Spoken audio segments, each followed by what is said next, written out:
அப்ப எல்லா இடங்கள்லயும் பாத்தீங்கன்னா வேல்யூ கான்ஃபிளிக்ட் இருக்கும். அப்ப அதுக்கு நம்ம என்ன பண்ணணும்னாக்க, நம்ம வீட்டுல என்ன நினைக்கிறோமோ, நம்ம பையனுக்கு என்ன நினைக்கிறோமோ அதுதான் நம்ம ஆபீஸ்க்கு வர்றவங்களுக்கும் வரணும் அப்படின்னு, நல்லது நடக்கணும் அப்படின்னு நினைச்சோம்னாக்கா கான்ஃபிளிக்டே இருக்கு. அதனால நான் என்ன பண்ணுவேன், என்னோட பாலிசியே எங்க போனாலும் அந்த ஆபீஸ் இருக்கக்கூடிய இடத்துக்கு நான் எங்க வீடையும் மாத்திக்கிட்டு அங்கேயே 7 நாள் அப்படி போகணும் அப்படின்னு நினைப்பேன். இப்ப 7 நாள் நீ எதுக்கு தான் வரணும் அப்படின்னு யாராவது கேட்டீங்கன்னாக்கா கேட்கலாம் நீங்க. அப்ப வந்து பாத்தீங்கன்னா சனிக்கிழமை லீவு தானே, ஞாயிற்றுக்கிழமை லீவு தானேன்னு சொல்றப்ப நான் எல்லார்ட்டையும் ஓப்பனா என்ன பதில் சொல்லுவேன்னாக்கா, சனிக்கிழமை யாராவது எனக்கு ஃபோன் பண்ணாங்கன்னாக்கா நான் இன்னைக்கு லீவுன்னு சொல்றேன்னு வச்சுங்க. ஞாயிற்றுக்கிழமை எனக்கு யாராவது ஃபோன் பண்ணாங்கன்னா லீவுன்னு சொல்றேன்னு வச்சுங்க. என் பையன் சனிக்கிழமை அப்பான்னு சொன்னான்னாக்கா நான் இன்னைக்கு லீவு, உனக்கு அப்பா கிடையாதுன்னு சொல்ல முடியுமா?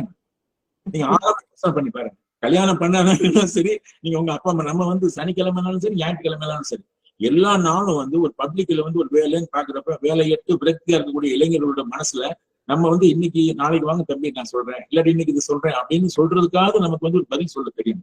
அதனால எப்பவுமே பாத்தீங்கன்னாக்கா எல்லா நேரத்துலயும் நான் வந்து போனை வந்து 7 நாள், நான் போன் வந்த ரொம்ப லேட்டா தான் போன் எல்லாம் வாங்கினேன் நான் வந்து. அப்ப வீட்லயும் லேண்ட் போனும் இருக்காது, செல்போனும் இருக்காது, ஒரு காலத்துக்கு மேலதான் வந்தது. அப்ப அதை முழுமையா பயன்படுத்துறது, இதெல்லாம் பாக்குற பையங்க என்ன பண்ணுவாங்க, சின்ன வயசு பையங்க எப்பவுமே நம்ம பேசுறது ஒண்ணு, வாக்கு மனம் காயம் என்பது ஒண்ணா இருக்கும். சும்மா வந்து பேசுறது மட்டும் ஒண்ணு இருந்துச்சுனாக்கா அவங்களுக்கு வந்து நம்பிக்கை வராது. அப்ப அதனால நான் வந்து எப்பவுமே வந்து அதே சுபாவம் ஆகுது. நான் ஒன்னும் முடிவெடுத்து அன்பா இருக்க வேண்டிய அவசியம் கிடையாது. அதை இப்ப சமீபத்துல கூட நான் இவங்களுக்கு எல்லாம் அனுப்பியிருந்தேன். என்னுடைய பையனுடைய ஒரு இது வந்து செயல்பாடு. என்னுடைய பெரிய சன் வந்து பாத்தீங்கன்னா அவனுக்கு வந்து மாற்றுத்திறனாளியா, அவனை வந்து ஒரு டாக்டர் கூட வந்து பாத்தீங்கன்னாக்கா இவர் வந்து சுமாரா தான் படிப்பாரு, இவருக்கு ஸ்கில்ஸ் அவ்வளவு பத்தாதுன்ற மாதிரி அவர் சொன்னாரு. ஆனா அவனுக்கு அற்புதமான ஸ்கில்.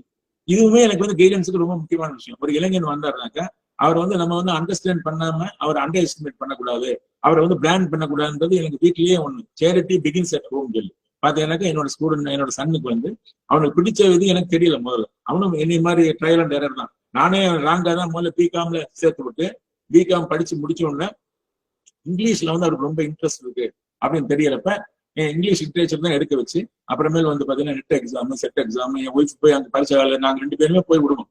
ஒரு பேரண்ட் வந்து ஒரு எல்டரா இருக்கக்கூடிய பையனை கூடவே கூட்டிட்டு போய் இப்போ வந்து வீல் சேர்ல தான் யூனிவர்சிட்டியில வந்து அவர் வேலை பார்க்கிறாரு. ஆனா I feel proud as a father that அவர் வந்து பாத்தீங்கன்னா இன்னைக்கு பெர்மனன்ட் டைம் ஸ்கேல்ல நான் வந்து ரிட்டையர் ஆன வரைக்கும் வந்து எனக்கு ஒரு பெரிய அளவுக்கு ஒரு வீடோ பெரிய அளவுக்கு ஒரு இதுன்றது எங்க கிராமத்துல இருக்கிறத நான் ஒன்னும் பெரிய இது பண்ணிடல. ஆனா அவர் பாத்தீங்கன்னா 3 பெட்ரூம் வீடு இப்ப காரைக்குடியில வாங்கியிருக்காரு. அவர் வீட்டுலதான் நான் இருக்கேன்.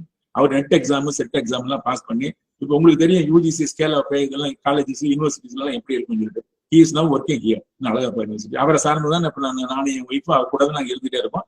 பாக்குறப்ப எல்லாருக்கும் என்ன தெரியும் வந்து அப்பியரன்ஸ் இஸ் டிசப்டிவ்.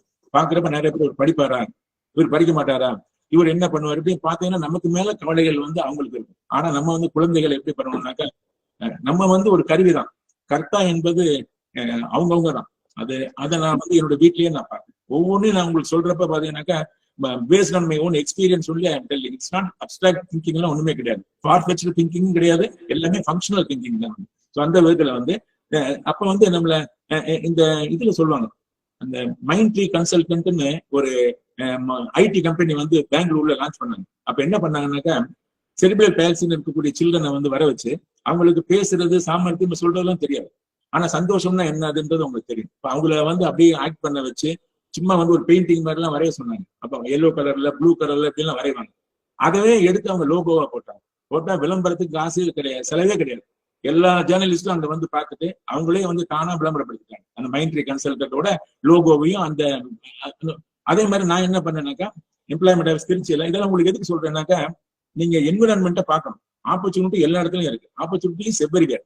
அதுல ஒரு பையனை வந்து அவருக்கும் வந்து ரொம்ப டிஃபிகல்ட்டி இருக்கு, அவரை தான் முன்னால உட்கார வச்சிருக்கோம் பிராண்ட் அம்பாசிடர் மாதிரி. இந்த பையன் வந்து வேலை வேணும்னு என்கிட்ட கேட்கல, 10th படிச்சிருக்காரு, ஆனா நடக்க முடியாம சிரமப்பட்டு இருப்பாரு. இவர் வந்து அவங்க அம்மாவை காப்பாத்துறதுக்கு ஃபார்ம் எல்லாம் விற்கிறது, அந்த மாதிரி உழைச்சுதான் சைக்கிள் அப்படி வீல் சேர்ல வருவார். ரோட்டரி மூலியமா வந்து டீசலோ பெட்ரோல் வண்டினாக்கா ஐயோ அதுக்கு நான் செலவு பண்ணணும், ஃபியூயலுக்கு என் உழைப்பும் வீணா போயிடும், நான் இதுலயே வரேன்னு சொல்லி அவர் வந்து உட்கார்ந்துருப்பாரு. யாராவது என்கிட்ட வந்து கேட்பாங்க, சார் நான் டிகிரி படிச்சிருக்கேன், நான் வந்து இதெல்லாம் பண்ணிருக்கேன், எனக்கு வேலையெல்லாம் எம்ப்ளாய்மெண்ட் ஆஃபீஸ்ல 20 வருஷமா ரன்னிங் பண்ணிட்டே இருக்கேன்னு சொல்றப்ப அவரை போய் பார்க்க சொல்லுங்க. இல்லாட்டி வேற யாரையாவது இது நீங்க என்ன பண்ணணும்னாக்கா நல்ல பையன் நிறைய பேர் இருக்காங்க, அக்கறையா இருக்கிறவங்க. அப்ப நீங்க வந்து அந்த கவுன்சிலிங் பண்ணக்கூடிய நேரத்துல அவங்களெல்லாம் கூப்பிட்டுட்டு அவங்க உட்கார வச்சுட்டு இவரு பேசுறப்ப ஒரு நிமிஷம் கொஞ்சம் இருங்க தம்பி அவங்களுக்கு இவர்கிட்ட பேசுவேன் இல்லையா, அவர் சொல்லுவார், சார் நான் நைட் வந்து டியூட்டி ஹோட்டல்ல போய் வேலை பார்த்தேங்கன்னு, அதனால எனக்கு கொஞ்சம் டயர்டா இருந்தது, அப்படி இப்படி பண்ணேன்னு வேற நல்ல நல்ல விஷயங்கள் எல்லாம் அவங்க சொல்லுவாங்க, அவங்களுடைய கஷ்டங்களை அவங்க சொல்லுவாங்க பாருங்க. இதை ஒரு கேட்பாரு, கேட்டா இப்ப சொல்லுங்க தம்பி அப்படின்னு பேசாம இருப்பாரு. This is how you have to tackle people. பப்ளிக்ல இருந்து சில பேர் வருவாங்க, என்னமோ வந்து அவங்களுக்கு உலகத்துல வந்து எல்லாமே ரெடியா வச்சிருப்பாங்க, வேலைன்றது அப்படி தட்டுல வச்சு கொடுப்பாங்க அப்படின்னு நினைக்கிற ஒரு பிரம்மை எல்லாம் இருந்துட்டு இருக்கப்ப எவ்வளவு இன்ச்சுமே வந்து ஒவ்வொருத்தரும் எப்படி வந்து இந்த மாதிரி லேபர் இன்டென்சிவ் கண்ட்ரில இவ்வளவு பேர் இருக்கக்கூடிய ஜாப் டு மில்லியன்ஸ் நம்ம சொன்னா கூட இவ்வளவு வேலைகள் இருக்கு, நம்ம எப்படி வந்து அந்த வேலையை வந்து பெறுறதுக்கு நம்ம தகுதிப்படுத்திக்கணும் அப்படின்றதுல ஒவ்வொரு பையனுக்கும் நம்ம அவங்கவுங்க லெவல்ல சொல்றதுக்கு உதாரணத்தை தான் நம்ம வந்து செர்மன் மாதிரி சொன்னோம்னா நம்ப மாட்டாங்க, அது அவங்க ஏத்துக்கவும் மாட்டாங்க. சோ இந்த மாதிரி உலகத்துல வந்து நிஜ உதாரணங்களை காமிக்கணும்ன்றப்பதான் எம்ப்ளாய்மெண்ட் ஆஃபீஸ்ல நிறைய பேர் உட்காந்து படிச்சுட்டே இருப்பாங்க. அப்ப அவரை வந்து ஏதாவது ஒருத்தர் கோவமா வந்தாருனாக்கா இந்த அங்க போய் கொஞ்ச நேரம் உட்காந்துருங்க நான் சொல்றேன்னு அவங்க அங்க பேசுவாங்க பாருங்க, பார்ப்பாங்கல்ல, கோவமெல்லாம் அடையும். அப்புறம் நம்ம ரேடியோல பேசுறது, டிவியில பேசுறது, பேப்பர்ல வந்து கட்டுரை எழுதுறது, எல்லா இடத்துலயும் நம்ம வந்து பாத்தீங்கன்னாக்கா we should make ourselves felt. அது வந்து விளம்பரத்துக்காக இல்ல, நம்ம வந்து எம்ப்ளாய்மெண்ட் ஆஃபீஸ் வந்து ஒரு பெரிய திருச்சியில இருக்கப்பெல்லாம் வந்து நிறைய லைம் லைட்டுக்கு வந்துச்சு. எடிட்டோரியல்ல பாத்தீங்கன்னா ஆல் இந்தியா லெவல்ல இப்ப விட்டல் சீஃப் விஜிலன்ஸ் கமிஷனர் இருந்தார். அவர் வந்து